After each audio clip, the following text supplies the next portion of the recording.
Hey guys, welcome back to another episode. In this video I'm going to walk you through the steps on how you can sign up for Peacock TV. So if you want to create an account on Peacock TV, all you have to do is first of all install the application. So for that, head over to your Play Store and then on the search box type in Peacock TV and install the application.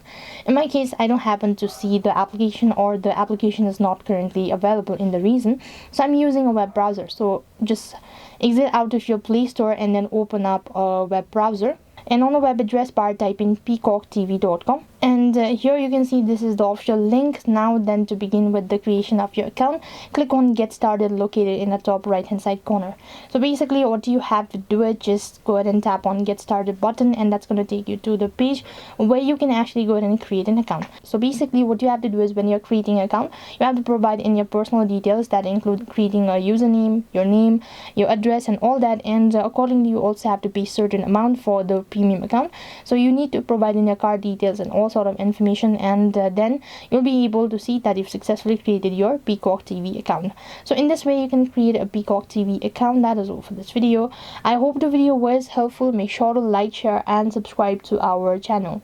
Thank you for watching. See you in the next video.